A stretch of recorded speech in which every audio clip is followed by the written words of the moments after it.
Friends, मैं हूं doctor Batra और आज हम बात करेंगे कि क्यों retatrutide is known as the king of the peptides. Recently इसको जीएलपीज का किंग क्यों बोला जा रहा है।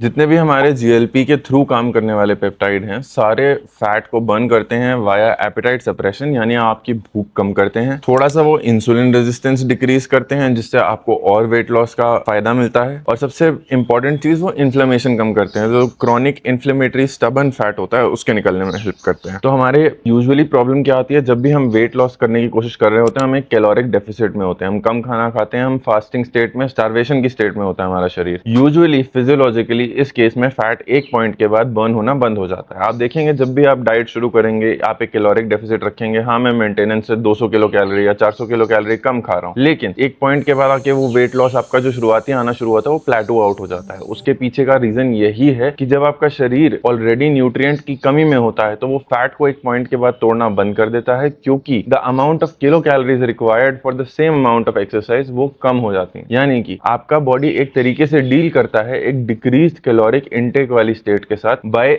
Reducing the amount of fat loss. वो अपना फैट पकड़ता है क्योंकि उसको एनर्जी चाहिए, आपकी बॉडी उसके हिसाब से भूख से मर रही है। तो जिन लोग को सिर्फ रेटा के बारे में जानना है वो इस टाइम स्टैम्प पे सीधा जा सकते हैं। जिन लोग को पूरा जानना है शुरू से लेके एंड तक कि हाँ पहले ओजेम्पिक कैसे काम करती है, मुंजारो कैसे काम करती है, कैसे कंपाउंड एस्केलेट करे जाते हैं, और फिर हम रेटा के बारे में प्रॉपर्ली बात करेंगे। तो फटाफट मैं एक ब्रीफ ओवरव्यू दे देता हूँ आपको जो हमारे legally available FDA approved peptides हैं ओजेम्पिक और मुंजारो दोनों के बारे में। तो सबसे पहले बात करते हैं GLP-1 रिसेप्टर एगनिस्ट की, यानी कि सीमाग्लूटाइड की। वो क्या करता है, वो आपके ब्रेन में और आपके स्टमक में एक्ट करता है आपकी एपेटाइट को सप्रेस करने के लिए। लेकिन ये एक प्योर GLP-1 एगनिस्ट है, यानी ये सिर्फ GLP-1 पे ही काम करता है। पर ओजेम्पिक लेने वाले ऑलमोस्ट 90% लोगों को कुछ ना कुछ दिक्कत आती है उनके पेट में, या तो कॉन्स्टिपेशन या डायरिया या नोजिया या कुछ ना कुछ गैस्ट्रिक साइड इफेक्ट होता ही है। एंड मोस्ट कॉमन कंप्लेंट इसके साथ नोजिया की है, यानी उल्टी आने जैसा लगता है। तो लोगों ने निकाली इसके बाद tirzepatide। सीमाग्लूटाइड के बाद आई अपने पास tirzepatide। मुंजारो का सिंपल नाम है, पर GLP-1 के साथ इसमें एक एगनिस्ट और जुड़ गया। It works on GIP also. GIP का इससे जुड़ने का क्या फायदा हुआ? पहली चीज तो ये आपके दिमाग में एक दूसरा बटन प्रेस करती है जो फैट लॉस के साथ साथ एपेटाइट सप्रेशन के साथ साथ नोजिया भी बंद कर देता है, यानी उल्टी आने का जो ये साइड इफेक्ट था वो भी बंद हो जाता है। जब हम क्लिनिकल ट्रायल्स में दोनों को कंपेयर करते हैं तो रफली ओजेम्पिक में 15% के आसपास वेट लॉस होता है टोटल वेट से, और अगर हम मुंजारो की बात करते हैं तो usually around 20 to 25% isolated studies में पाया गया है कि वेट लॉस होता है। बट आपको ध्यान रखना है ये वेट लॉस है, ये खाली फैट लॉस नहीं है, इसमें पूरा मास कम हो रहा है। तो अगर आप 10 किलो कम कर रहे हैं तो उसमें 4 किलो मसल है। ये ओजेम्पिक के साथ भी है, मुंजारो के साथ भी है, मुंजारो के साथ थोड़ा सा कम है पर हाँ है। तो आप बोलेंगे सिर्फ बेटर क्या है, ओजेम्पिक या मुंजारो? इन दैट केस अगर बहुत ज्यादा स्टबन फैट को हटाना है तो मुंजारो बेटर है, लेकिन स्टार्टर्स के लिए I feel Ozempic is a decent enough peptide. थोड़ा हेल्प मुंजारो आपका एक और तरीके से करती है, by increasing your resting metabolic rate, यानी एट रेस्ट आप ज्यादा किलो कैलोरीज बर्न करते हैं बैठे बैठे। That is true for both Ozempic and Mounjaro, but much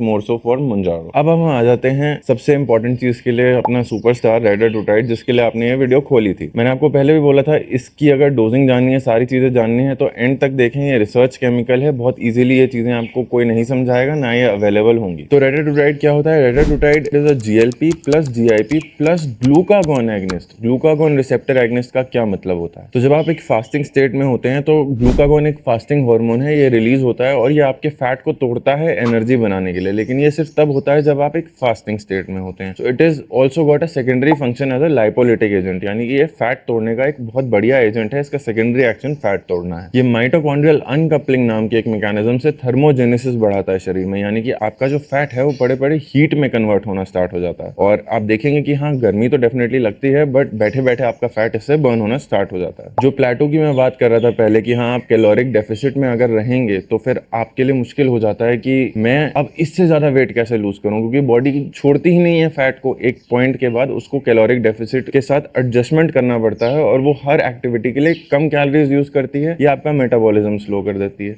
इसको काउंटर एक्ट करता है ग्लूकागॉन। जी हाँ, विद रिस्पेक्ट टू रेटाट्रुटाइड, अगर आप रेटा ले रहे हैं तो आप फास्टिंग भी कर सकते हो, तब भी आपका मसल लॉस इतना नहीं होगा, तब भी आपका स्टबन फैट निकलता रहेगा for a much longer time when compare to simpler agents like semaglutide और मुंजारो। क्योंकि ये ग्लूकागॉन जब रिलीज करेगी और आप भूखे होंगे तो फास्टिंग स्टेट में भी ग्लूकागॉन के रिलीज के साथ साथ आपको ये एक ऐसा सिग्नल आपके शरीर को प्रोवाइड करेगी कि हाँ चाहे ये भूखा है, इसकी कैलोरीज बर्न करते रहो, फैक्ट्री नहीं बंद होनी चाहिए। तो वो स्टबन वाला फैट जो ऑर्गन्स के बीच में, जो पेट के साइड में होता है, वो सारा रेटाट्रोटाइड हटा पाती है। तो आप बोलेंगे डॉक्टर साहब आपने तो एक बोतल में एक्सरसाइज ही डाल के हमें दे दी, इसको लगा लेंगे हफ्ते में एक बार, अपना शरीर बन जाएगा, हमने क्या करना है जिम जाके। तो अब हम आते हैं सेफ्टी प्रोफाइल के और साइड इफेक्ट्स के बारे में एक छोटा सा डिस्कशन लेके। तो मुझे पता है कि ये रिसर्च केमिकल है, बहुत इजीली अवेलेबल नहीं है। कोई मुझे ये ना बोले प्लीज कंसल्टेशन बुक करा के कि सर प्लीज हमें रेटाट्रोटाइड दे दीजिए, क्योंकि जो चीजें लीगल नहीं है, जो चीजें अप्रूव्ड नहीं है ह्यूमन यूज के लिए, उनके बारे में मैं आपको रिकमेंडेशंस नहीं दे सकता हूँ on a 1-to-1 basis. But हमारे पास बहुत एनेक्डोटल डेटा है, पूरी दुनिया इसको ले रही है, बहुत लोग हैं जो खरीद के जगह जगह कमेंट डाल रहे हैं, मेरे साथ ये हुआ, मेरे साथ ये हुआ। उसके बेसिस पे जो हमारे पास साइड इफेक्ट्स का डेटा है और जो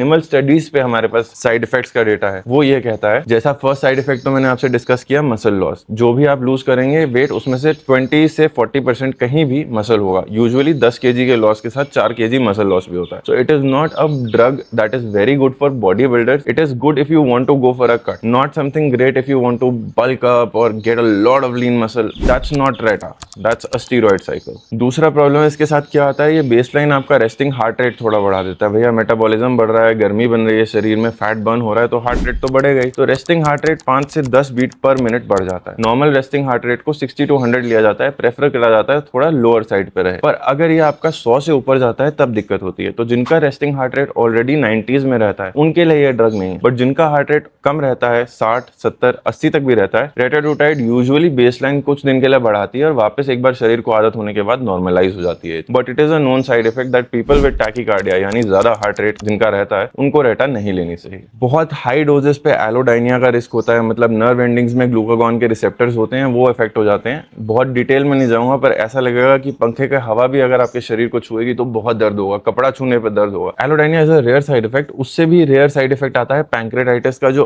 एक्चुअली अभी तक जितना भी डेटा है सब थ्योरेटिकल है, तो रिस्क भी थ्योरेटिकल ही है। प्रैक्टिकली मेरे पास पैंक्रेटाइटिस लेके कोई नहीं आया, बट हाँ 0.5% रिस्क पैंक्रेटाइटिस का जो आपका ओजेम्पिक के साथ भी होता है, मुंजारो के साथ भी होता है, वो इसके साथ भी होता है। डोजेस की अगर बात करें तो यूजुअली इसकी doses 2 mg, 4 mg, 6 mg, 9 mg और 12 mg होती हैं, जो मंथली बेसिस पे चेंज करी जाती हैं, एस्केलेट करी जाती है। लो डोज से शुरू करते हैं हम। अगर हमें लगता है कि हाँ 2 mg का असर इनफ है तो हम 1 महीने बाद उसको नहीं बढ़ाते हैं। बट अगर हमें लगता है कि हाँ इनफ नहीं आ रहा है तो फिर slowly and gradually it is titrated up to a level of 4 mg और इवन 6 mg।